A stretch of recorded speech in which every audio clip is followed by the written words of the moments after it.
Welcome back to the Saturday Scholars College Football Podcast. Thanks for watching. Thanks for listening. That is Xan. I am Shoob, and today we are here to do Big Ten win totals, and we're going to start with a batch of former Big Ten East teams.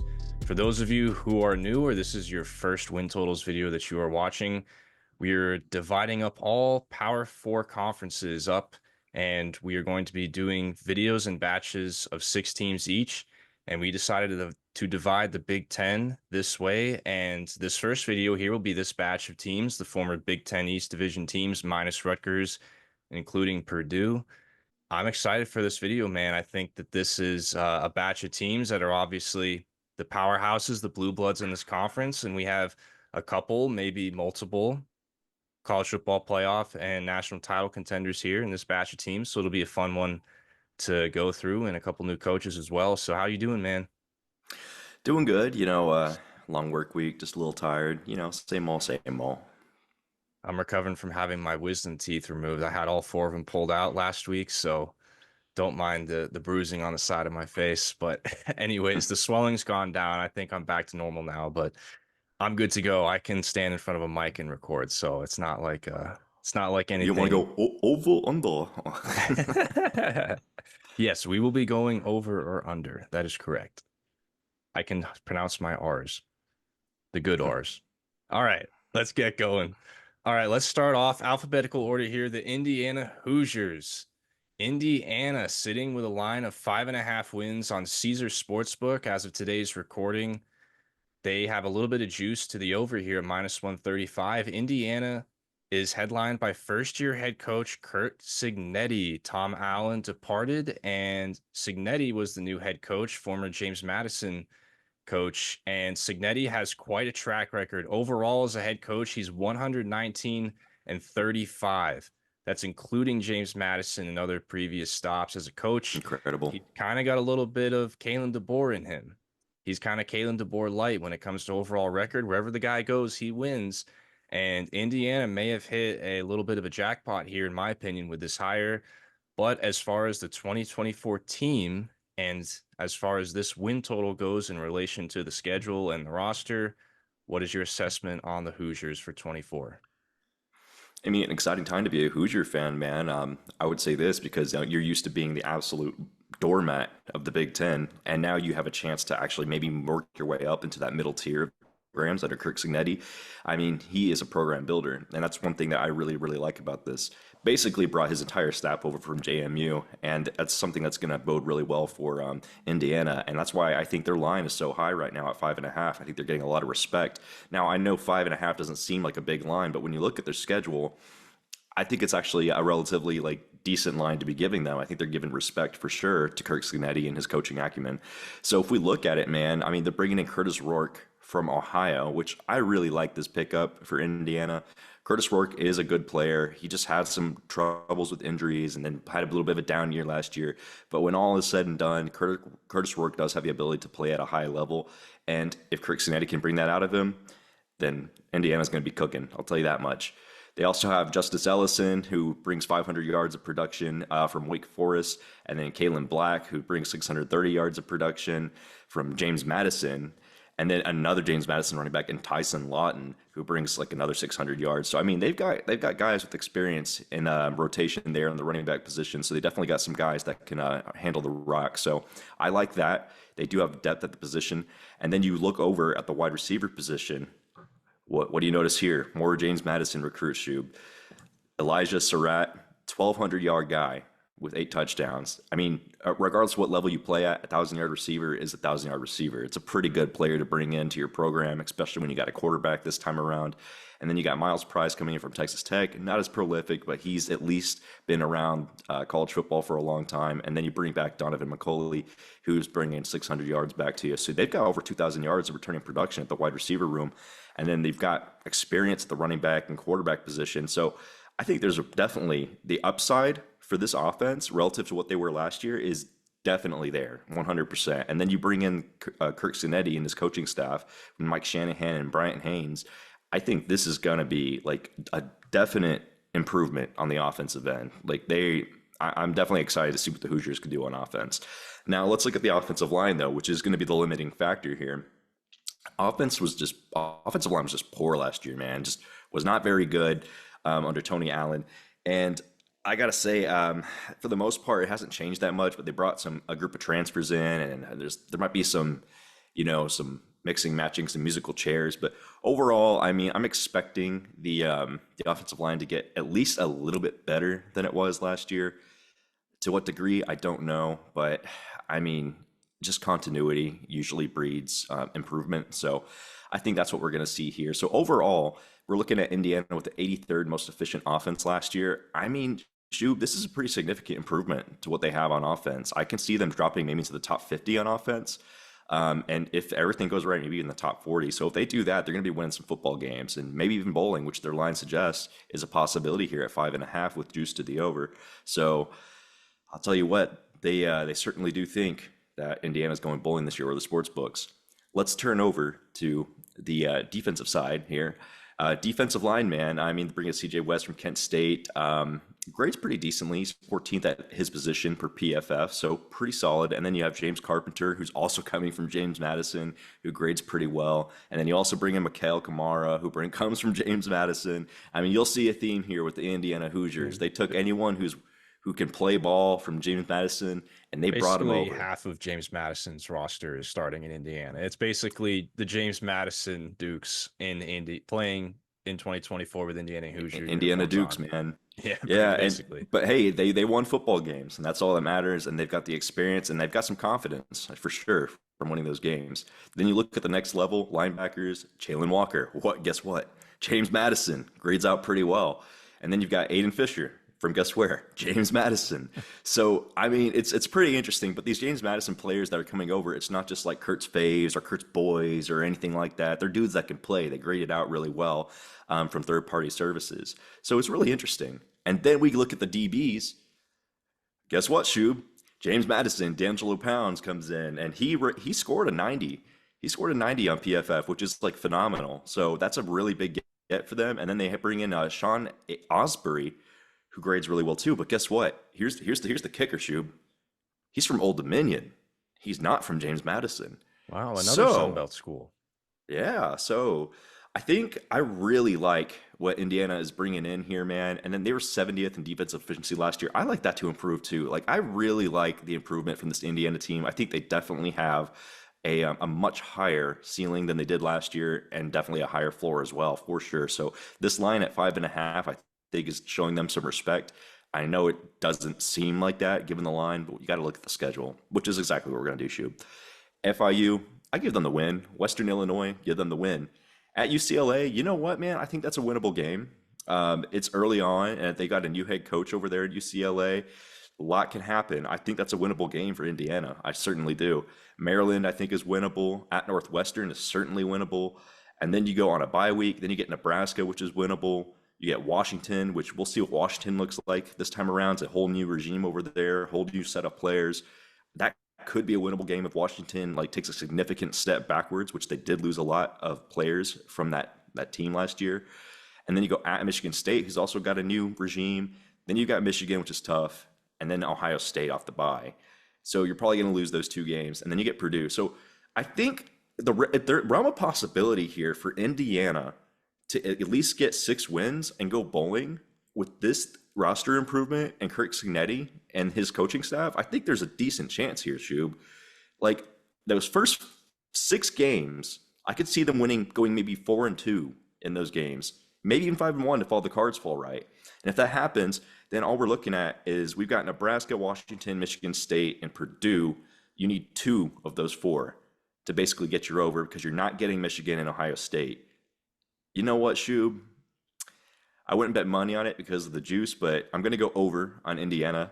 And I'm going to go with confidence points of just 1, mainly because I don't know what to expect from the West Coast teams in terms of how it's going to impact how they play everyone, because all the traveling, I don't know if it's going to wear anyone down or do whatever the case may be. So that does matter a lot with some of these lines. And so you're going to notice a little bit of a trend with myself. but I am going to go with 1 confidence point, and I'm going to go over. Over 1 confidence point for Xan.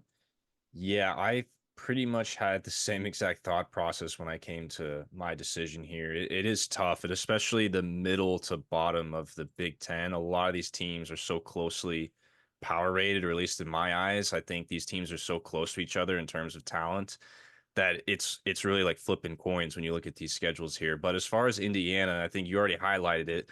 I mean, it's James Madison in 2024, and the thing that Kurt Signetti did a great job of is he obviously brought the best, the cream of the crop over from James Madison.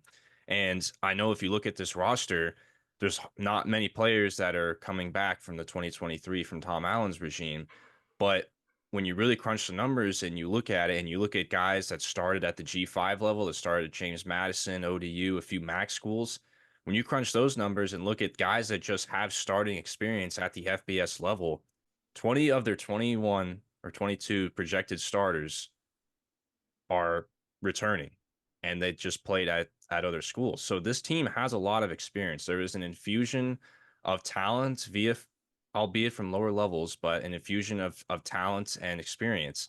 And I think that's what's key here. I really like the addition of Curtis Rourke. I think the offense is definitely expected to jump with him and the starters around him. The thing is with Curtis Rourke, if he could get anywhere close to his 2022 season, where he put up just gaudy numbers there at Ohio.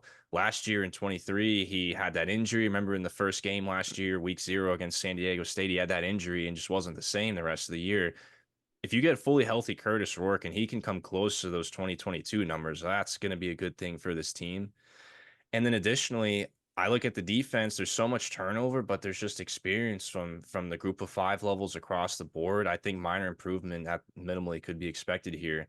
So my model here that projects wins out for each of these teams, it has Indiana at 4.9 wins. I mean, the non-conference schedule is a cakewalk. I mean, you got FIU, Western Illinois, Charlotte. You got to win those 3 games. If they don't win those 3 games, then Kurt Cignetti's tenure is off to a rough start. But they should win those 3 games. I like those 3 in the bank. And then after that, I mean, you look at the schedule, they got a pretty lighter draw, at least at the beginning. I think where Indiana can make their money here is the first half of the schedule at UCLA. That's a totally new coaching staff. I don't know, getting UCLA early might be a good thing, I think, for I them. think You it's have, winnable. I think it's yeah, winnable. it's definitely a winnable game. And then you have Maryland at home losing Tagovailoa, and then Northwestern definitely winnable. You have Nebraska at home off a bye. That could be a sneaky game that they could win. Then you got Washington losing a lot turnover there, and then Michigan State, who's definitely in rebuilding phase. And then at the end of the year, you have the rivalry against Purdue at home. So I mean, I think best case scenario, they could get to possibly 7 wins. I'm going to lean over here. And it's with very low confidence because even though my model suggests this is an underplay at 5.5, the model thinks they'd be closer to a 5-win team. I'm going to go over here because I'm going to value the certainty and the high floor, I think, with this team, with getting all of these JMU starters and all of these G5 level players that were very solid and good sound players at their schools at that level. I think it can translate here and beat some of the bottom to middle tier teams in the Big Ten. I think they can get to a bowl game. So I'm with you there. I'm going to go over on Indiana, but I'm not very confident in it. So I'm going to give it 1 point. My model would suggest that again, this is closer to a 5-17, but screw it. Give me over. I'm gonna not gonna fade Kurt Signetti. He's too good of a coach. He is a great coach. We'll see how it goes. All right. Moving on here. The next team, the defending national champions, the Michigan Wolverines. Michigan finally got it done. 3 consecutive Big Ten championships, 2 consecutive playoff appearances, and Michigan is the defending champs. And they lost their head coach, Jim Harbaugh, as we all know, to the Los Angeles Chargers. But the new man in town is Sharon Moore, who was promoted internally from offensive coordinator. Sharon was the OC at Michigan the last 3 years, and he was pretty much plucked and primed, ready for the job, ready to succeed Harbaugh. Michigan, they lose J.J. McCarthy, first round pick at quarterback. They lose a litany of guys that went to the NFL. Believe they had 9 players drafted, right, off of this team last year. There were a ton of players drafted off this Michigan team last year. A lot of talent just departed, but there's a lot of talent that has also been retained. And the sports books believe that Michigan can still continue a high level of play. They have their over under at 9 wins. There's a little bit of juice to the under at minus 135 there. But the thing is with Michigan, unlike last year, they got a pretty tough schedule this year. Last year, their schedule was pretty much a cakewalk besides that Penn State and Ohio State game, but a little bit of a different team, some great players returning, new head coach. So it's a very interesting team. Can the defending champs replicate anything close to what they were to last year? What do you think, Xan? Well, it's hard to replicate a national championship season. We'll just say that. I don't care who you are. It's hard to win a national championship. But especially when you look at what Michigan lost, man, I mean, let's just dive into it. I mean, J.J. McCarthy, I mean, people like to call him the handoff god, but whatever the case may be, he was still a field general. And it's not easy to replace a field general who's one of your more successful quarterbacks in the history of your program. So when we look at it, I mean, who's slated up next? Probably Alex Orji to be the starter, or possibly Jack Tuttle, but it's probably going to be Alex Orji. And he doesn't have a lot of playing experience up to this point. So he's really an unproven commodity, and we don't know what to expect from him. I mean, you lose you lose Blake Corum. At least you keep Donovan Edwards, so it's nice to have him coming back. So you've got a little bit of juice in the backfield still. But man, I mean, you got to consider losing a field general and losing your stud running back who's just a program changer is definitely going to tick you backwards. Not to mention you lose Roman Wilson too, who was also drafted, and then the rest of that receiving group has very limited production. Now, not to say they can't ball, but the production is limited, and they're going to have to step up in that regard. So I see inexperienced quarterback, I see inexperienced receivers, I see Donovan Edwards, who's experienced at least. And so there's going to be some growing pains, I think, with this Michigan team, especially early season. And they got Texas early season. No bueno, because Texas has a lot of vets, especially at the quarterback spot. So I think that's going to be very, very tough. And then you go look at the offensive line. I mean, they lost a ton on the offensive line, but I mean, this is Michigan, man. They just reload. They coach really well. I still expect them to fully have a very solid offensive line, if not a top 20 offensive line. It's kind of just their bread and butter.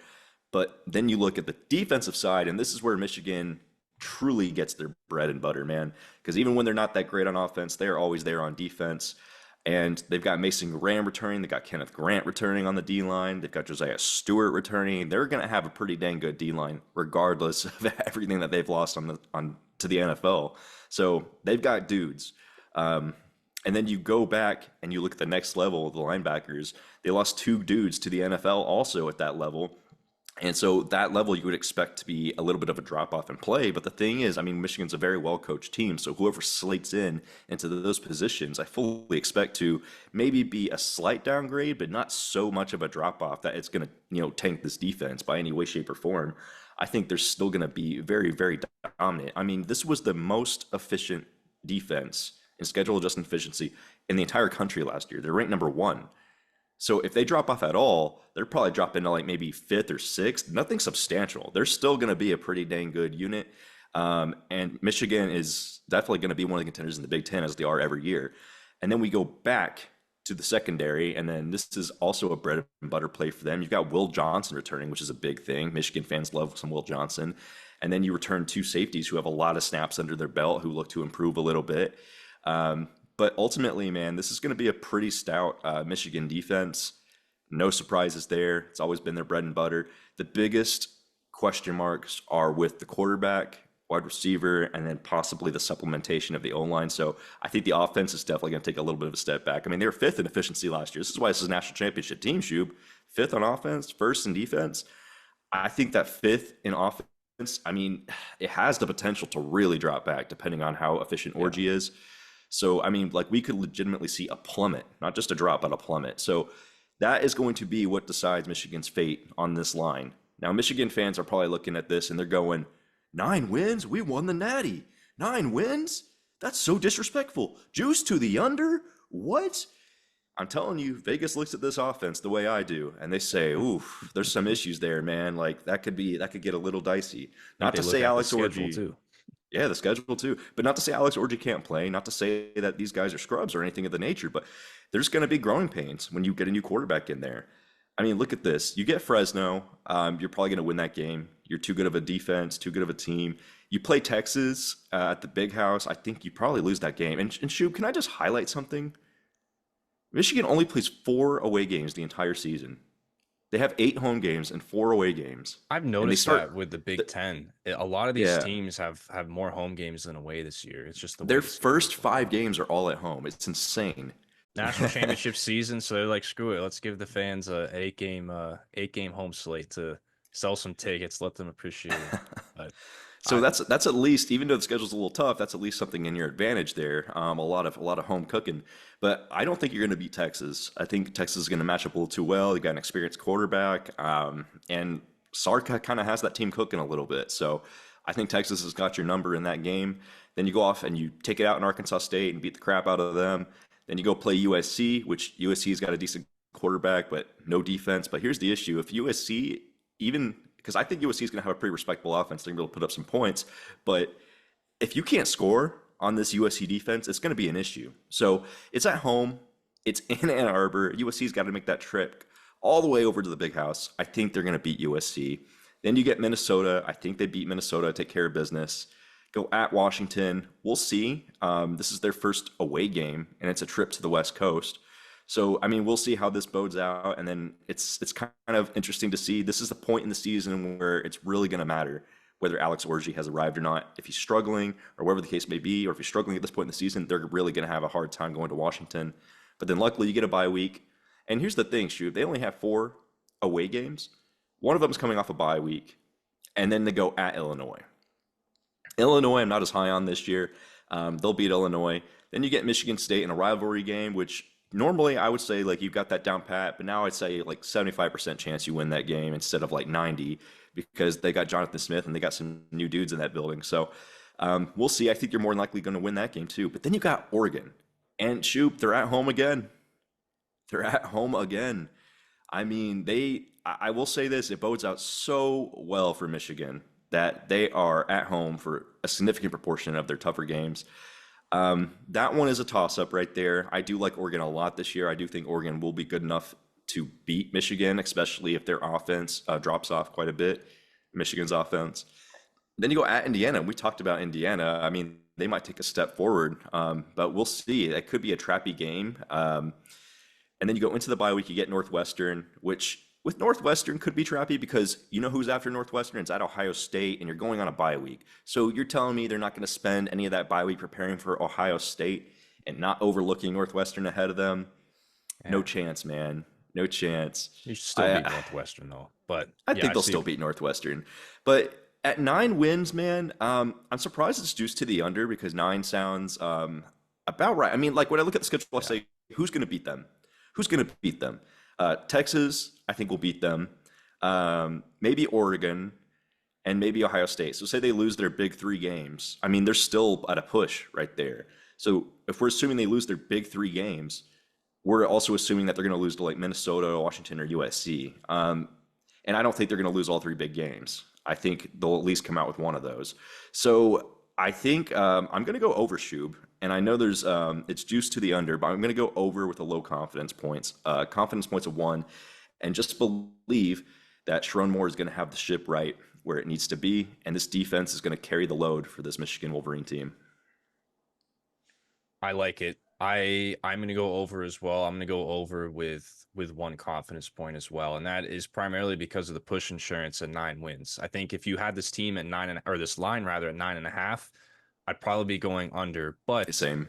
my model is calling for just over 9 wins, and I think that's about right. I think if you were to ask me right now, what's Michigan's record at the end of the year? I think they go 9-3. I think they go 9-3. Either they lose those 3 big games, the big 3 against Texas, Ohio State, and Oregon, and I'm kind of with you. I think Michigan's kind of just a rung below each of those 3 teams. Either they lose those 3 and they beat everybody else, or maybe they pull off one of those upsets. They got 2 of them at home, and then maybe they drop one to somebody they shouldn't lose to. That's very well possible. But I think 9-3 is the most likely outcome here. but I'm going to lean over. But I think you did a great job of highlighting the drawbacks on offense. It's pretty obvious what units offensively are going to take a step back, and I'm with you. I think this was a top five offense last year. No more JJ McCarthy. Alex Orji, he's thrown one career pass. And that's primarily why the sportsbooks have this line down at 9 is because there's so much uncertainty with Orji. As you highlighted, he's a great runner, great dual threat quarterback, but his passing game is just a huge unknown. I think the biggest feather in Michigan's cap offensively is that they return Colston Loveland at tight end. He's a projected first He is a round pick, beast, yeah. and yeah, he's the projected first round pick and probably the number one tight end to go off the board in the draft next year. So they got that going for them. But, if you have Alex Orji and you have a primarily running quarterback and you have an offense that's probably going to like to run the ball a lot, it's the offensive line. Both guards got drafted last year. The replacements are probably going to be a downgrade. The tackles have some experience, but they didn't grade out anything special last year. I think that they may have some trouble here, and I think that the offense will definitely take a step back this year. I think it could drop outside the top 20 in the country, in my opinion. But the defense is, woof, man. Defense is great, man. I just love the defensive line. I mean, it's such an elite room. You got Mason Graham, who's a top five pick, projected top five pick, and then you also have Will Johnson at corner, who's a projected top five pick. I mean, the thing with Michigan, they got two guys that could be going in the top five, maybe the top 10 conservatively in this year's draft. So this defense is going to still be elite. I mean, I still expect this defense to be top 3 in the country, if not maybe top 5. Like, I still think this defense will carry this team for sure. Just so much NFL talent on this team. And then as far as the schedule, like I said, the model calls for 9.2 wins. I think 9-3, like I said, is the most likely record, but that's why I'm going over here because I don't see this team losing more than 3 games. I think that the defense is just too good, and I don't think the drop off on offense will just be, detrimental to the point where Michigan starts losing games to teams like USC or Washington or Indiana. I don't know if I see that. I still think Michigan is just too good, and this defense is going to win them most of these games. But if I had to call it like I see it right now, they probably lose to Texas, they probably lose to Oregon, and they probably lose to Ohio State, but they beat everybody else. I think that's where the gap is right there. So, hey, maybe they win one of those games and we're both right here on this over, but I expect us both to hit some push insurance this year for the defending champs. All right. Moving on to their counterparts over in East Lansing, Michigan State, the Spartans. You want to talk about an infusion of head coaches. There's such a great infusion of head coaches into this conference, into this league. And Jonathan Smith is another one of them. Jonathan Smith, he was the former Oregon State head coach. He did a great job of building up that program, and he enters a Michigan State team that definitely is in a rebuilding phase. I think the Mel Tucker regime left the cupboard a little bit bare here. So Jonathan Smith, I think, has his work cut out for him. This is a team that's definitely going to be rebuilding in their first year, but the long-term outlook for this program, I think, is so good with Coach Smith at the helm. So what do you think for Michigan State? We got to talk about this year only, 2024. What do you think about Michigan State in the first year under Jonathan Smith? Well, I'm very intrigued by Michigan State because Jonathan Smith's such a dang good coach, and Michigan State's got resources to give Jonathan Smith. So that's the thing that's really intriguing to me. This team was bad last year, man. I mean, bad. I mean, back to when we went to win totals coming off the year, no Kim came out as their starter, and we all mentioned, like, if you have BTS singer, lead singer as your quarterback, you're probably not going to win a lot of games, and that was the case, man. Yep. And then you have Tuck. Tuck was trying to come too much, and it was a disaster, man. It was a disaster. Right. But anyway, you got Jonathan Smith in the room now, and things are looking a lot better already. He brought over his OC, Brian Lindgren, from Oregon State. And then you bring in Joe Rossi, the Minnesota defensive coordinator, and you're able to poach him away, who's actually had a pretty decent time over there in Minnesota because Minnesota's kind of known for those defenses. So I really like the hires that they have there, man. And you dang well need improvement. I mean, this Michigan State team was awful last year, man. They were 107th in offensive efficiency. That is just terrible, especially for a Power 4 program. and one with the resources that Michigan State has, that is just unacceptable to be that bad at offense. There are some worse offensive teams in this conference. We'll get to them eventually. But anyway, and also 86th in defensive efficiency. That's just terrible, man. That's terrible. This team, by all shred of everything, all evidence says this team was awful last year, and they were. Now, they can only go up from here. Better coaches, better players, book at Michigan State. Quarterback Aiden Childs is coming in. He's expected to be the starter, but they also brought in some insurance and Tommy Schuster from North Dakota, who's got a little bit of a pedigree himself. He's got almost a 4-to-1 touchdown to interception ratio. So if you don't have one, you have the other. They've got insurance at that position. I do like that a lot. Smart move by Coach Jonathan Smith. And then you've got halfback Nate Carter coming back, who's got 800 yards in production. You've got K'Ron Lynch Adams coming in from UMass, bringing over 1,000 yards of production, 1,150 basically with 12 touchdowns. So you've got a good little 1-2 punch there in the running back room. Then you've got wide receivers, Monterey Foster, who leads the way with 570 yards last year. But other guys are going to have to step up, you know. They bring in Jake Velling, steal him from Oregon State as well. So there's another receiving option. But overall, man, I mean, we're going to have to see some improvement from this wide receiver room, but ultimately, at least there is a returning lead dog in that room. So that's nice to see. And I do expect for some of these guys to step up. It's not just a matter of they have no production, they're not going to perform. No, everyone has to start somewhere. And I think they're going to start here. We got good quarterbacks. We got running backs for support. We got an OC and a head coach who know what they're doing. I think there's definitely, I mean, just that in itself increases the ceiling for this Michigan State team, and I like them a lot.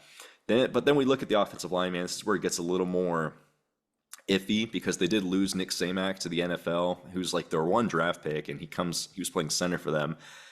They picked up Luke Newman from Holy Cross, who I think is a great pickup. He grades amazingly well per PFF. And the rest of the guys, it's just more of like, it's just they have some returning snaps on the offensive line. So I'm guessing we're going to have a slight improvement or more of the same on the offensive line. But for Michigan State fans, you're going to want at least a slight improvement. The game is won and lost at lines of scrimmage. We definitely need to see at least a little bit of improvement at this position. So the O-line is a little bit of a scratch for me.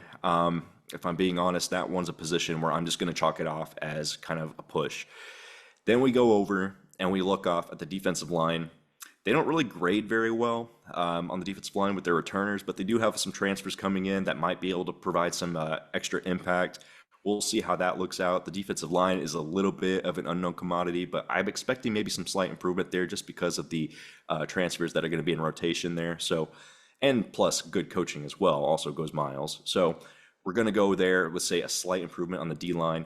And then we go to linebacker at the next level. They picked up Wayne Matthews from Old Dominion and another transfer at that spot. I mean, pretty solid gets there. I think they're going to have a pretty decent group at that next level. And then you look back at the defensive backs, and then you've got Ed Woods from Arizona State who's coming in. But overall, Shoob, the rest of that secondary looks a little sheepish. I think they're going to have some problems defending the pass this year, but it is just year one under Michigan State, Jonathan Smith. I think, look, this line is at 5. That's not indicative of Jonathan Smith being a good or a bad coach. It's indicative, like you said, Shoob, as you alluded to before we went into this, being left with kind of a skeleton crew roster.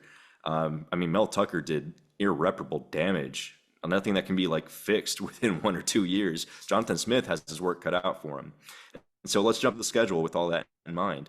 They've got Florida Atlantic, man. I expect them to win that, but But Florida Atlantic can be sneaky, man. They can be sneaky if you're not ready for that game. I expect them to beat Florida Atlantic. Then you go at Maryland. I think that game can potentially be a little dicey, but they don't have no Tua brother anyway.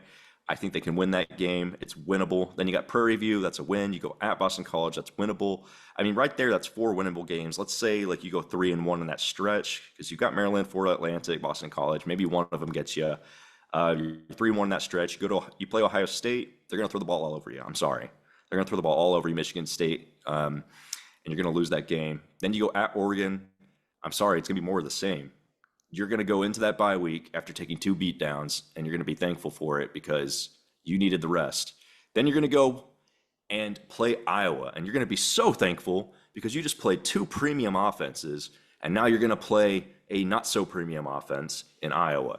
The only trade off here is that Iowa's got a great defense. So it's really going to be a rock fight against Iowa. We'll see if they can win that game. But coming off a bye week with Jonathan Smith, they might be able to shock Iowa. So we'll see. That one, I still lean Iowa, but they might be able to beat them. Then you go at Michigan. Man, this is a brutal stretch, Shoob. They go Ohio State, Oregon, Iowa, Michigan. That's a brutal stretch for this Michigan State team. Then you go play Indiana, who we really like this year, and we think they're much improved.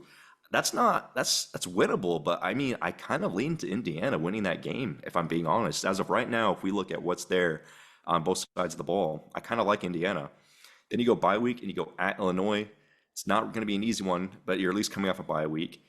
Winnable. Then you got Purdue, Rutgers. So your last three games are winnable. You're sitting there at 5, Shoob. I mean, in your early season slate, if you can come off with 2 or 3 wins, I think you're safe. At least pushing at 5. I'm gonna lean over on this, Shoob, with one confidence point, and this is only because the middle part of their schedule is so dang brutal, and they're probably gonna lose every game in the middle part of their schedule.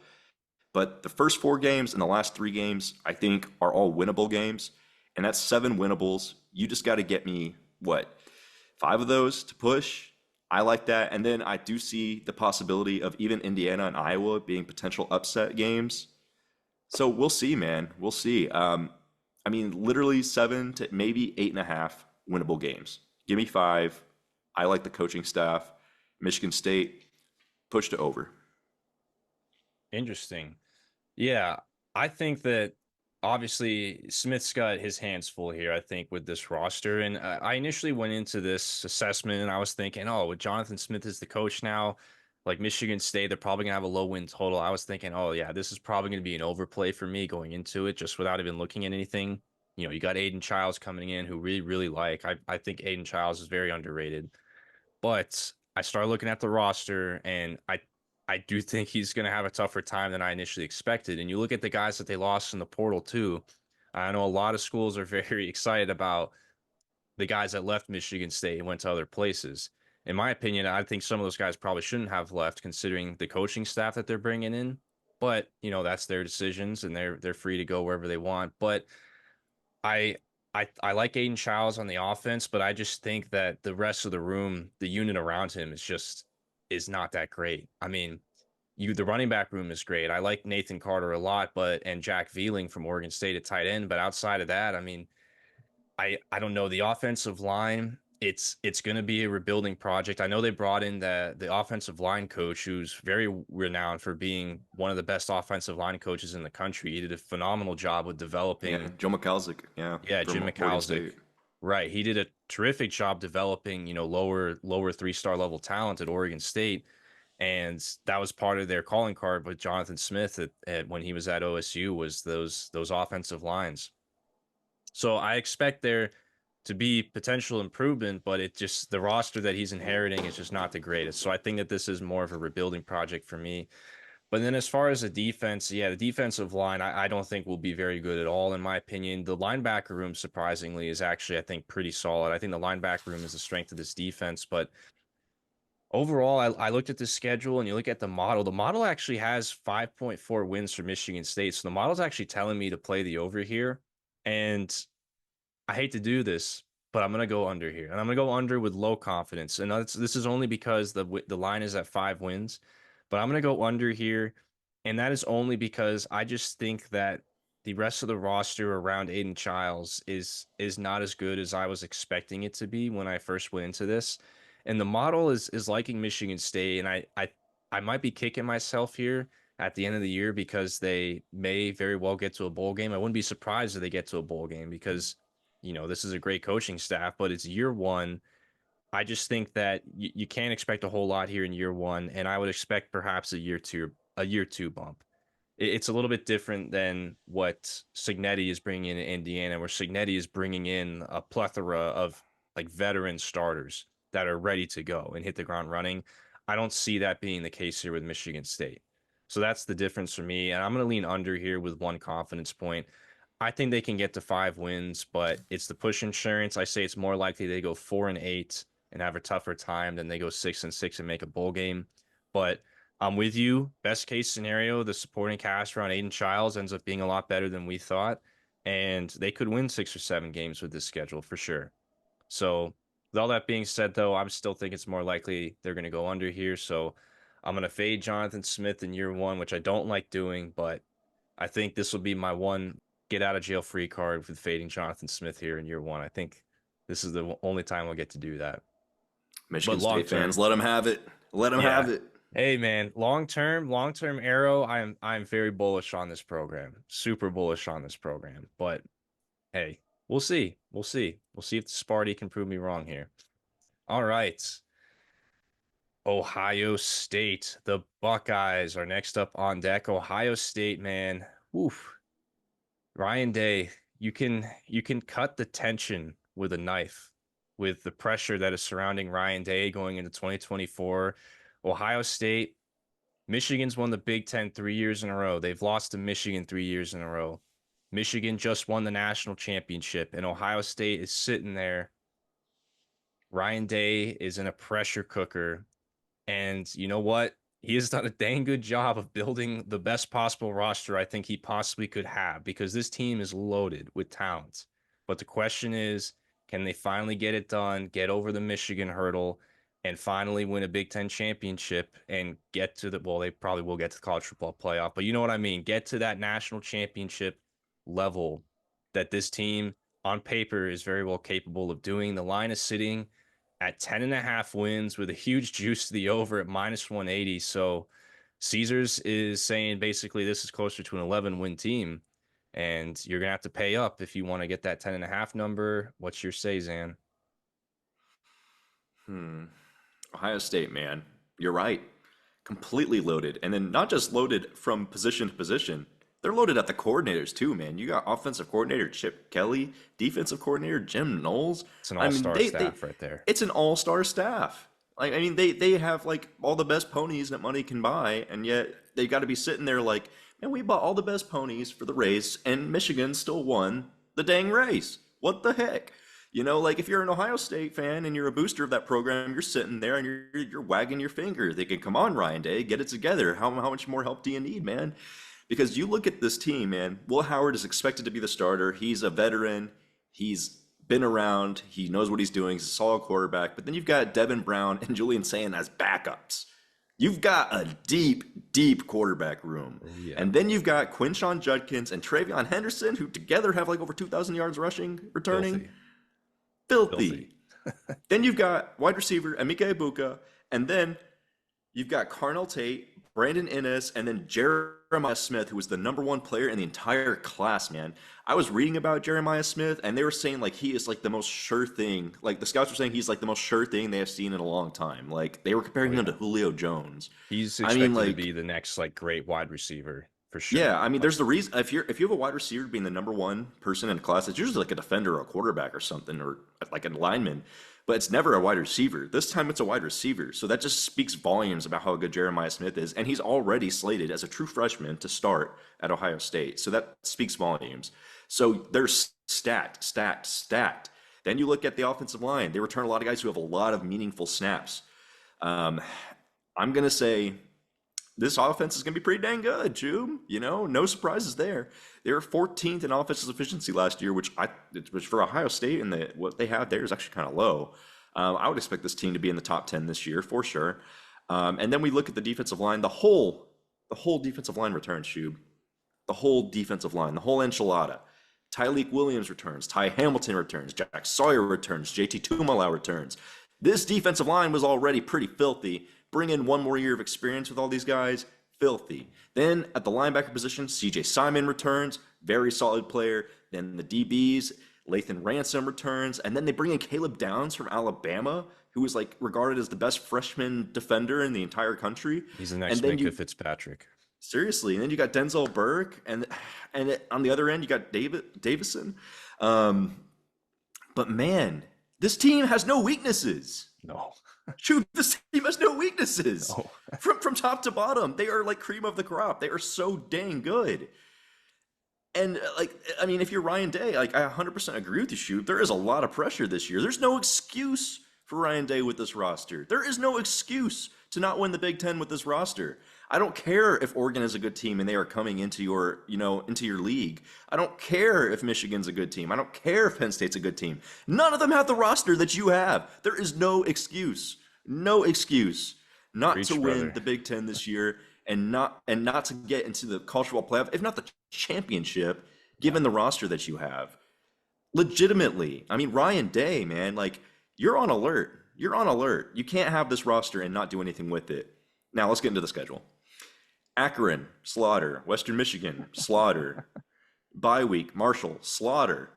At Michigan State, slaughter. It's Iowa, like they learned a little thing from their rivals, Michigan, about scheduling non-conference opponents. don't schedule anyone that can beat us.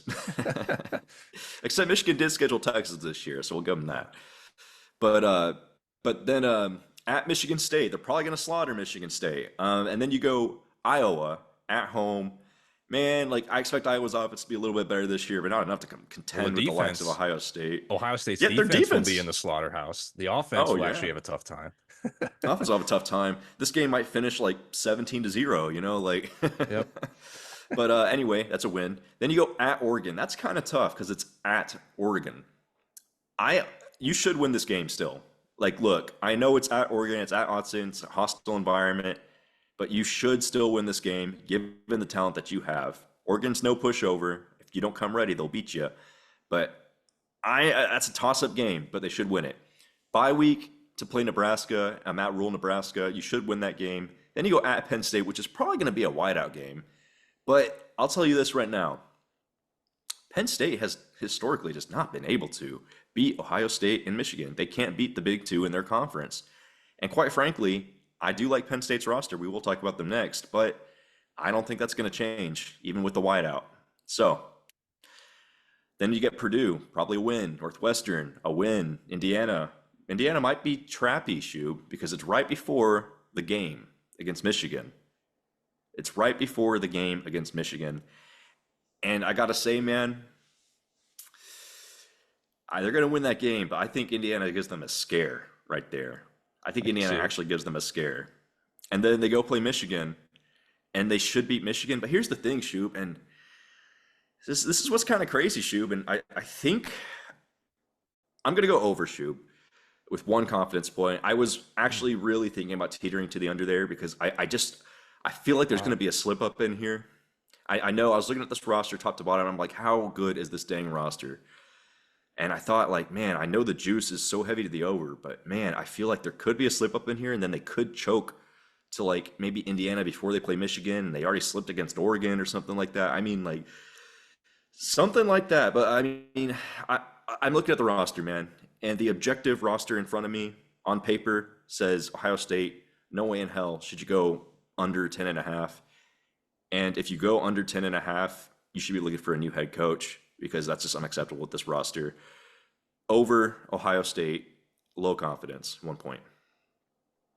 Well, this is, in my opinion, so when I looked at this team going into the year, or at least going into the offseason, I was thinking in my head, without looking at anything in detail, but I was just thinking, going into 2024, it's Georgia and then Gap and then everybody else. It's basically Georgia or the field for the national championship this year. And then I looked at Ohio State. And then I was thinking, okay, I think it might be Georgia, Ohio State, and then everybody else now. Like you said, man, on paper, this team is loaded. I don't see many perceived weaknesses with this team at all. I mean, I think the offense especially, I think they were 13th last year in efficiency. I think it is a guarantee to jump into the top 10. I think there's potential top 5 upside. Conservatively, I'll say they end up being maybe ranked 6 through 10 in terms of offensive efficiency. Of course, you bring in Will Howard, who I think is overall an upgrade over Kyle McCord. I know McCord was a pretty efficient passer, but then again, when you really look at what he had around him and what he wasn't able to do with that talent, I don't know how Kyle McCord how good of a player he really was. I think Will Howard as a passer is just good enough, and on top of that, Will Howard's a great dual threat player. I mean, you and I follow the Big 12 pretty closely. We know from Kansas State, like Will Howard is a great player and he brings a ton of experience. He's not an elite quarterback. He's not going to be an NFL guy, but he's a very good college quarterback. And on Ohio State with this roster, and you have Chip Kelly as your offensive coordinator, I think a lot of people are really underrating that aspect. Brian Day got Chip Kelly to call the plays. Like Chip Kelly, that's that's that's a Like everything guaranteed about this is improvement. all-star, man. Like all-star coaching staff, and then every freaking position. There is not one weakness. That's why, even though I was thinking in my head, I could totally see them slipping up and then and going under. I just can't. Like my brain will not let me go under. Yeah, and last year I think the one thing that you could knock this offense for was maybe the offensive tackles, but both those guys returned and actually performed pretty well last year. I think at tackle they're going to be very good. And this offensive line, you got Seth McLaughlin who transferred in from Alabama to its center. This offensive line, they're going to run the ball a lot more this year, and I think they're set up pretty well to do it. This offensive line is going to be very good. I think it's going to be much more improved than last year. I think that's one thing that maybe some people can overlook with the amount of talent that they got in skill positions and everything in the running back room. I'm really liking this offense. I don't think it'll be an elite offense, but I think it'll be very good, a top 10 offense with Will Howard. It'll be a very good and efficient offense. And you got Chip Kelly calling the plays. And then on the defensive side of the ball, second last year in defensive efficiency. In my opinion, there's no way this isn't number one. And there's no way this is not the number one defense at the end of the year. You got Jim Knowles, one of the best like coordinators, I think, in all of football, not just college. I think NFL and college. He's got to be one of the best defensive minds. I mean, the guy had Oklahoma State as the number two efficient defense in 2021. Oklahoma State with that roster. And now he's got Ohio State in his second year. They had a bad defense the year prior. He brought them to number two very quickly. There's no way they're not number one with this talent that they have on this defense. I mean, Jim Knowles is a mastermind. We know him very well from Oklahoma State. And yeah, man, I this defensive line, you got two defensive ends, Sawyer and Toyomolo, who projected first round picks. You have Tyreek Williams, who's a The projected early whole D line, the yeah, the whole whole D D line's projected line to get drafted, and they're all returning. the whole D line might legitimately could get drafted in the first round, if not like the first 40 picks, like it, or at least three of the guys on the defensive line. I mean, it's absurd. I mean, I can go on and on. You got Denzel Burke at corner, projected late first round pick. You got safety Lathan Ransom, late second round pick. Caleb Downs, future top 10 pick at safety as well. I mean, you can go on and on. You can go on and on. But I think to me, there's really no weaknesses. This will be the number one defense in college football. It'll be one of the best defensive lines. I think that maybe, I don't know, Michigan's defensive line was pretty good last year. Georgia's had some good defensive lines. This D line will rival like some of the best, I think, in recent college football memory. And when I look at the schedule here, the model's calling for 10.8 wins, 10.8. And I know they play the big three in the Big Ten. They play Oregon, they play Penn State, and they play Michigan. I think that Ohio State is a rung above Michigan this year. I think this year they finally get over that hump and they beat Michigan. I think they're still a rung above Penn State, status quo there. They beat Penn State.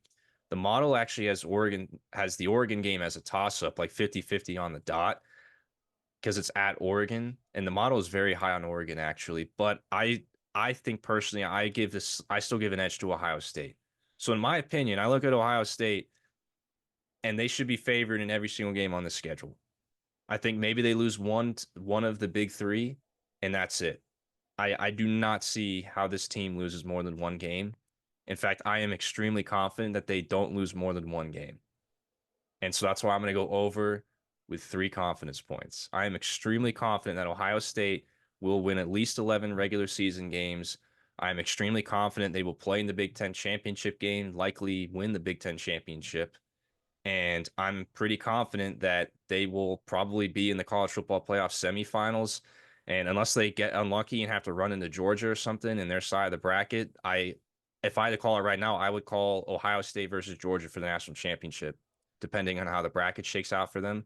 But I really think that's it. I mean, other than Georgia, I think Ohio State should beat anybody else in college football. That's how high I am on this team. And they're going to be fun to watch, man. I think Buckeye fans, I know there's a lot of pressure on Ryan Day, but like just enjoy the roster you have. That's all I got to say because this team should be pretty dang good. And this is definitely a national title contender. And I'm going over with 3 confidence points, man. I love me some Buckeyes this year. Very, very bullish. Very bullish in Columbus. All right. Moving on, man. There's a lot of star talent here in this group of teams. Penn State.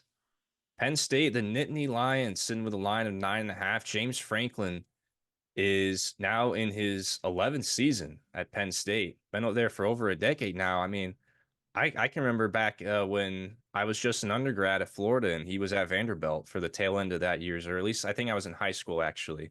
I think we were in high school when James Franklin was at Vanderbilt and he had Vanderbilt in the top 25 and he's gone to Penn State. And I mean, they've been a great program, but obviously we all know they cannot get over that hump.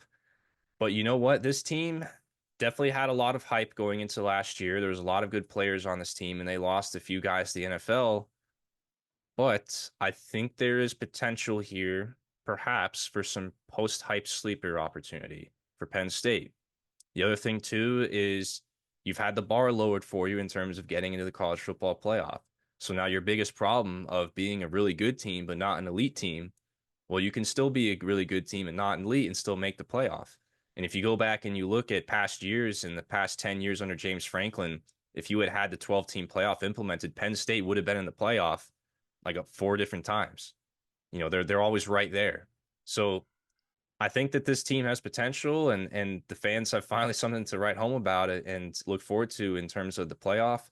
But what's your say, man? 9.5 wins is the line, and there's a huge juice to the over at -180. So the books are telling you this thing should be closer to 10.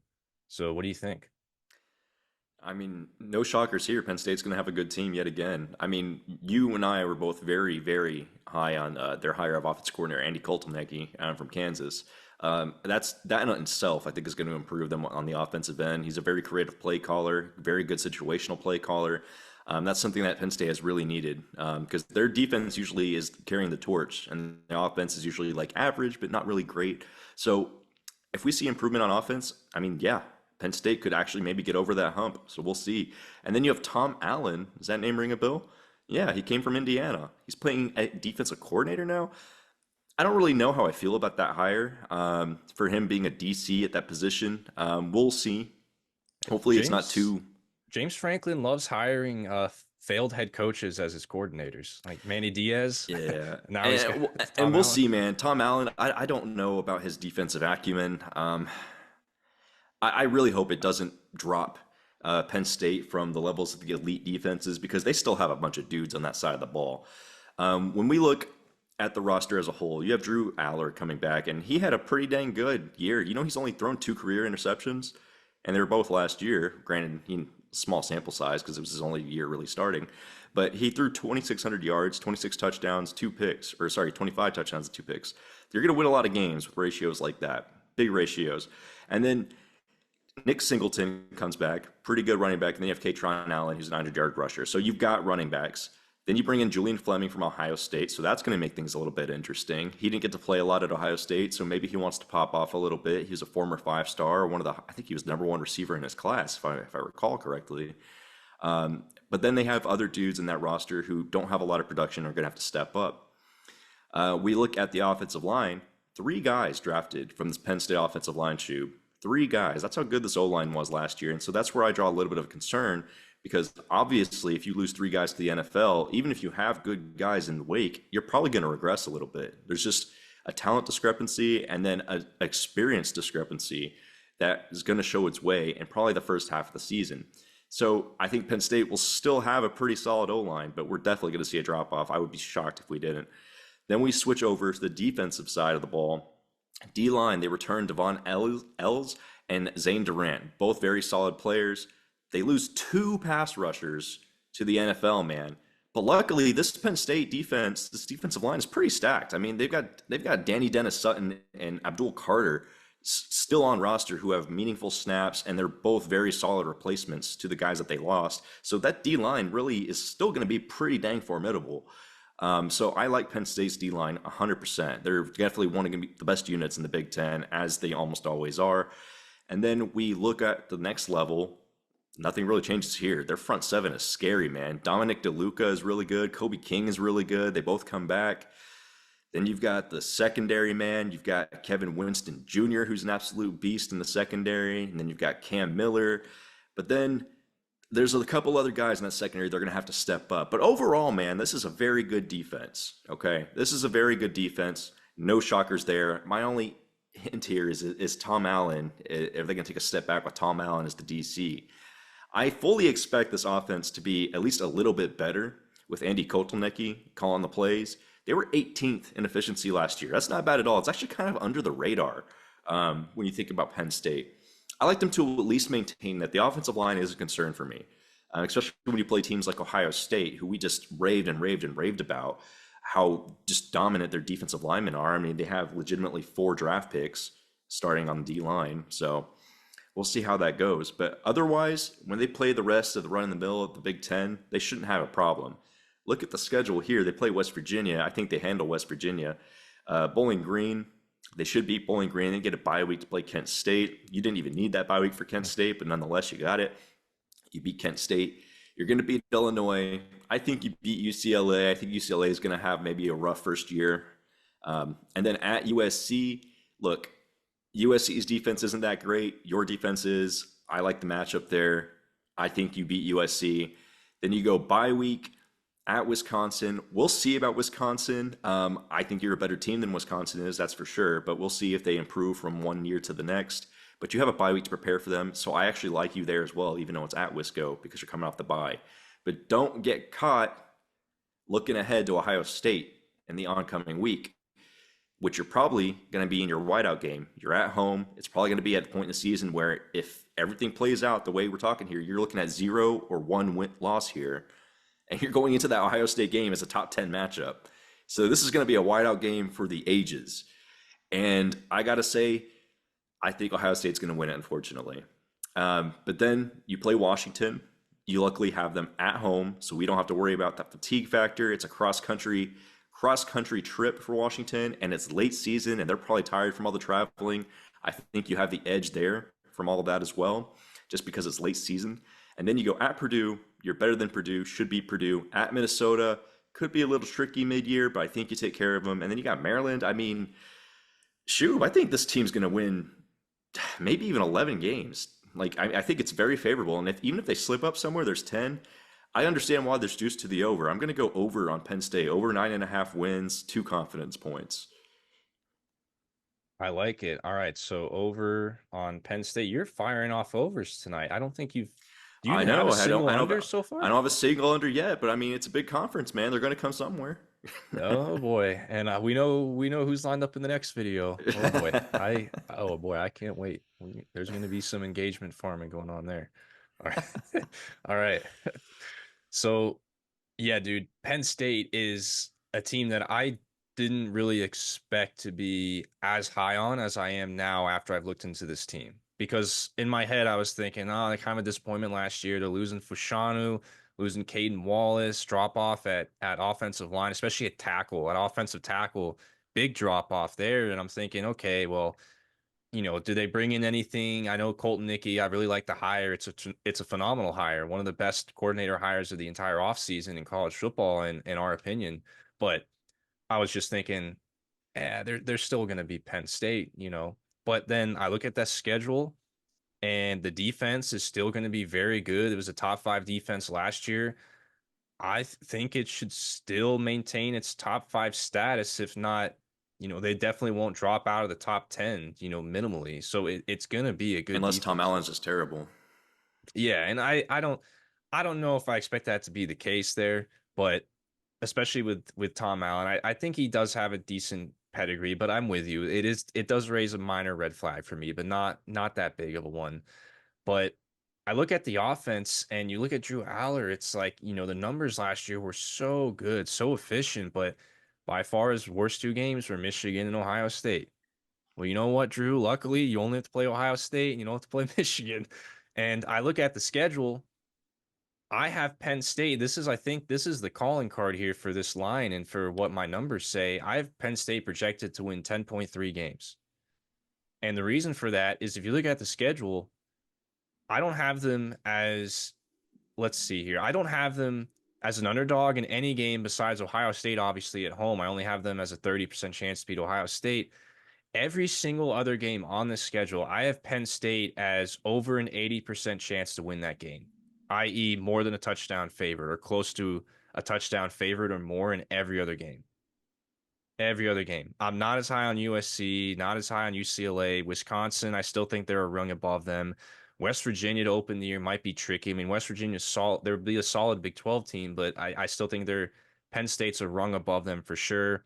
There's none of these teams they should lose to. None of these teams they should lose to besides Ohio State. If we were to go chalk, this could be an 11-1 team. And I really think that if Colton Nicky and the way that he's able to scheme around like the offensive line play, which I think is good timing because you're losing the offensive line talent, but Colton Nicky was known for his cut blocks at Kansas. If you again, we watched the Big 12 a lot. You watch Kansas's offenses last year, and the way that their offensive lines cut block and everything create holes, it's very unique. And I think that's one thing that Penn State can use to their advantage to supplement the drop off that we expect. So I really see it as a wash, if not anything, a plus that Penn State is Colton Nicky now overall offensively. I mean, Drew Aller was a true sophomore this year. He's young, he has talent, he could, if he wants to, declare for the draft after this year. I don't think he would be a top end quarterback, but I think he would be a guy that's maybe like a day 2 draft pick if he were to declare next year, I think. But anyways, you expect progression from Drew Aller. The defense is going to be top 5 again, probably. The schedule is pretty favorable. Even if Penn State, let's say they lose to Ohio State and then they lose to one of these other teams that they should probably be favored against and probably not Still lose an to, over. still an Yep. over. You're sitting there with a line of 9.5. I know it's juiced minus 180. Well, I'm paying up. I am paying a dollar 80 cents to win a dollar there, and I'm gonna go 3 confidence points. I think them along with Ohio State. I mean, if you're gonna give me that extra minus a half a point there on the line, I'll take it. I think Penn State wins double-digit games this year in the regular season.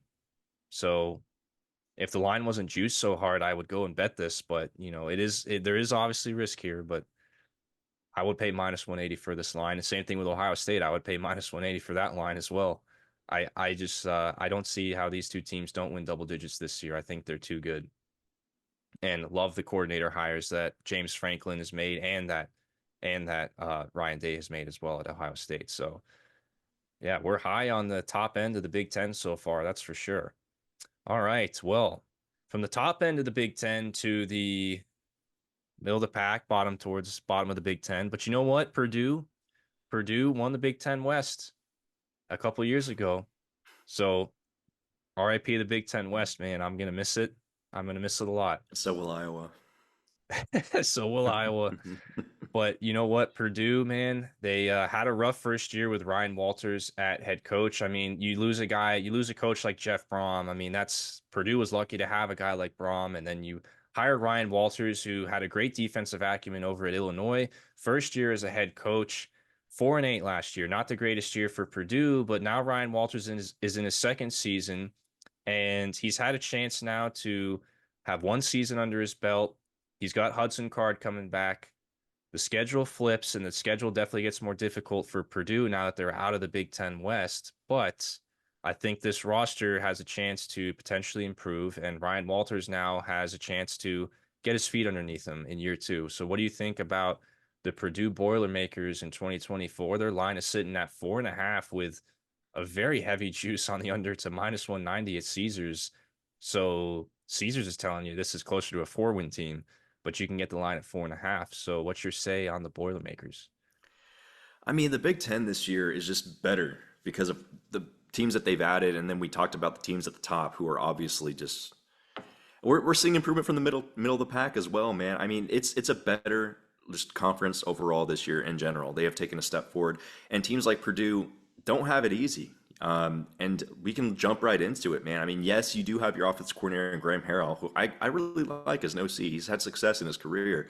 Very good coordinator. But we look at Hudson Card, and he was a little bit underwhelming last year.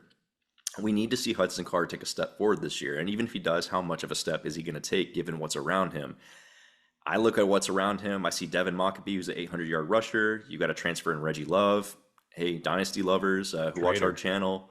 Traitor. Yeah, Reggie Love is now a Boilermaker. He's bringing, like 500 yards over, and then they've got Tyrone Tracy, or they lost Tyrone Tracy, who was drafted.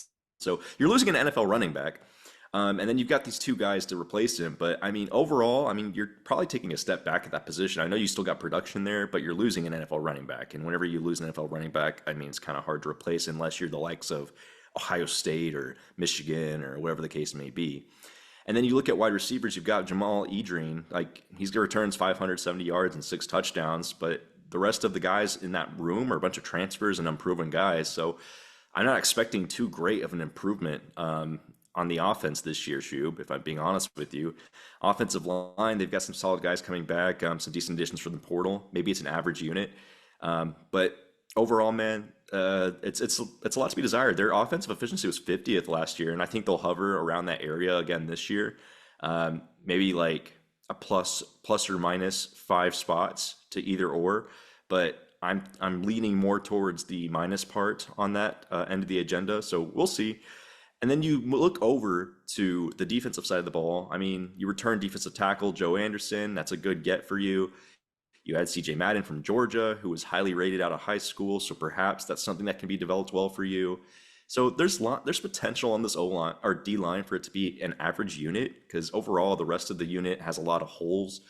You look back at the next level for the linebackers. You've got Kydra Jenkins, who's decent, but everyone else doesn't really grade out well. And then you look over at the DBs, man. You've at least got Dylan Theinman, who's a true sophomore, and he's a beast. That dude's an absolute stud. But then, you've got maybe Nyland Green, who's unproven. He comes in from UGA. He was a highly rated guy, former top 25 recruit. But obviously it didn't work out at Georgia. So he's going to test his time over at Purdue. But then the rest of that group, man, there's still holes in the secondary. Like even if those two are your standouts. So, I mean, they're 57th in defense efficiency last year. I mean, I'm not seeing a lot of things that suggest that this group is going to jump in either offensive or defensive efficiency, if that makes any sense. And so for me, I'm not very high in the Boilermakers, Shoop. And I know you said I got a lot of overs. Well, I told you there's some unders baked in the ham here. Here And it is. Caesars would agree with that. And this is certainly an underplay for me with 3 confidence points because I don't see Purdue going over 4.5. We'll look at the schedule, man. Indiana State, they can win that game. You get a bye week to prepare for Notre Dame. It's not going to matter. Then you go at Oregon State. That's a winnable game. Then you got Nebraska, which is winnable, but you might maybe win one of those games. Then you go at Wisco. I think you lose. You go at Illinois, which is maybe winnable, was just winnable for you, but I don't know if you're going to win it. You're going to lose to Oregon. Bye week to go against Northwestern, who's always a little bit tricky. Then you've got Ohio State and Penn State. Those are L's. Michigan State, and we like Indiana. And those are both away games at Michigan State, at Indiana. At that point in time, I think Indiana's probably fighting for bowl eligibility. They're going to fight you pretty dang hard. And the same goes for Michigan State. They're going to be fighting for that over. And so I think 4 wins, I think, is highly likely. I don't think 5 is very likely. Give me under on the Boilermakers with 3 points. Well, so Ryan Walters' second season now at Purdue. I mean, big picture here, I'm looking at the offense. I think the thing that I look at this team is, yeah, I looked at this team and the roster on paper doesn't look great, but they were actually quietly somewhat efficient last year on both sides of the ball, and they were a pretty solid, balanced team. So I look at this team last year. Yeah, they went 4-8, but the underlying numbers weren't too bad. I don't think it was as bad as maybe some Purdue fans or maybe the rest of the people in the country that do this think, the rest of college football fans think. Well, And 50th and 57th, it isn't a 4-8 team when we talk in terms of efficiency. They just got a little bit unlucky. right, exactly. And so I'm looking at that and I'm thinking, okay, maybe the record wasn't as bad as, or it wasn't as bad as the record suggests, is what I'm getting at here. And yeah, they definitely are regressing, but in some areas. But I think that overall the offense should be improved, and that's mainly because you get Hudson Card back. I mean, Hudson Card is a good player. He's got all the tools in the toolkit, and the offensive line should be better. And a lot of their starters return on the offensive line. It wasn't very good last year. I expect that to improve. Now, as far as skill position players, yeah, maybe a little bit of a drop off at skill positions overall. But I think if you get a full healthy year of Hudson Cards, and that's the key word there, if you get a full healthy year of Hudson Card, I think the offense could improve a little bit here and their numbers could improve. And then as far as the defense, I'm not really calling for, major improvement here, but I think that you got this some returning experience. I really love the safety room, obviously, with Dylan Thieneman. He's a rising star, true sophomore stud. You just got experience returning. I think there's room for slight improvement at the very least. And then, of course, Ryan Walters, his background, his acumen was a defensive coordinator, and he was a phenomenal defensive coordinator at Illinois. That Illinois defense from a couple years ago was very good with lower rated star talent. And Yeah, I'm gonna Coach Shoob, good job. that's right, that's right. It wasn't Coach Walters, it was Coach Shoob. But anyways, I'm gonna trust Ryan Walters' defensive acumen here in year two. Maybe this defense takes a little bit of a jump, but nothing crazy. But overall, I think the team is going to be a little bit more improved overall. And I think if Hudson Card stays healthy, that's for sure the case. Now, I will say if Hudson Card were to get injured, which is very much on the table because he can run and he's at risk of getting hit. And if you look at what's behind Hudson Card, you got true freshman Marcos Davila, a true freshman behind him. So if Hudson Card gets hurt, I mean, this team is toast, in my opinion. This team is toast. So, um, and then you look at the schedule. The schedule is pretty brutal. It is pretty brutal, not gonna lie. Yeah, but Purdue fans, your athletic director and your board of regents signed up for this when they voted to allow Oregon and UCLA and USC and Washington into the Pac-12, and when your conference decided to get rid of the Big Ten West. You signed up for this, and this is what you get. But the non-conference is brutal. I mean, you got Notre Dame, and then you got to go at Oregon State. You already got to go travel to play your conference opponents now across the country, and that you scheduled Oregon State as a non-con game. I think you're regretting that now. Now, the model is pretty high on Oregon State. I don't agree with that. I have a very hard time seeing Oregon State being anywhere near the same team that they were last year, but the model is saying that this is pretty much a toss-up. And in fact, the model actually thinks Oregon State should be a slight favorite in this game. I have such a hard time believing that, personally.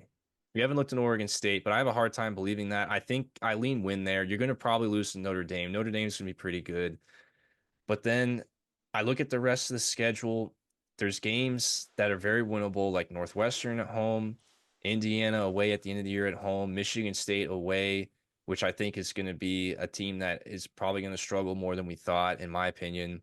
And then you have potentially winnable games like Nebraska at home. And then you got Indiana State, obviously, as a win in the bank there to open the year. My model's calling for 5.5 wins, man. It's calling for 5.5, and Caesars is sitting there with a line of 4.5 with a heavy, heavy juice to the under. And I'm just like, what am I missing here? I'm gonna follow the model because when the model is screaming at me like this with a huge win discrepancy this big, I gotta follow it. But I'm with you. I would say this is closer to a 4 or 5 win team because the schedule is so dang tough. And if Hudson Card gets hurt, I mean, I'm toast here. But I'm actually gonna go over with 1 confidence point. 1 confidence point. I think they can get to 5, but it is extremely low confidence here. If I could go like a 0.1 confidence point, that's what I would do here.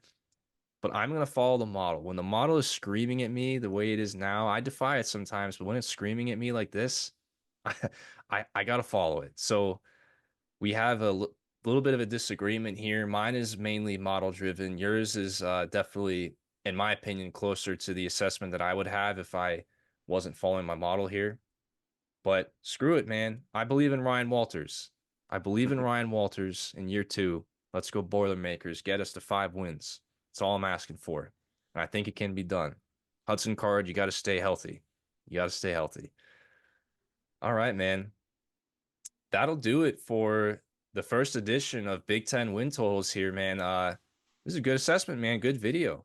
And I know we're not done because we're recording the next one here in a little bit, but this was a good video, man. And if you're a fan of one of these teams, let us know your thoughts and opinions. We were high on a lot of these teams, especially, and you have multiple college football playoff contenders here and teams that have hired new coaches that are definitely great coaches, great coaching staffs, great coordinators coming into this league.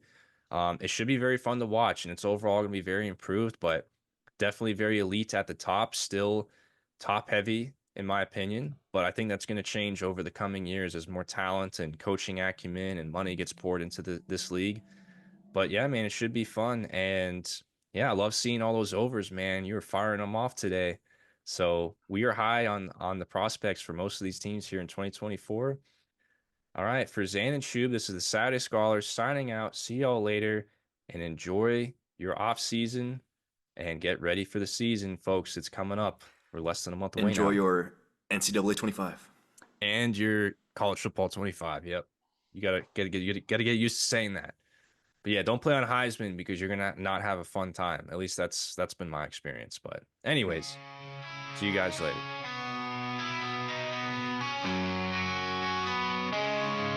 Saturday Scholars on the mic, breaking it down so right. Their analysis hits the target, prediction accuracy so razor tight. Bank account on the rise with each winning call. Not here for hot takes, just the facts, that's all. Get it out, shooting snacks and zany bars, a treat for each week. College football fans rejoice, find what you seek. Hidden gem in the podcast world, they know all. Saturday Scholars anthem, standing tall and tall. Saturday Scholars, the kings of the game, making waves with their knowledge, bringing the fame. Tune in each week, we stay on track.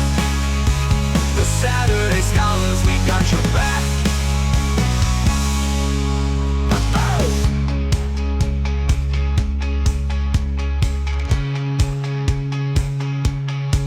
The Saturday Scholars, the kings of the game, making waves with the knowledge, bringing the fame. Tune in each week, we stay on track. The Saturday Scholars, we got your back. Oh, oh.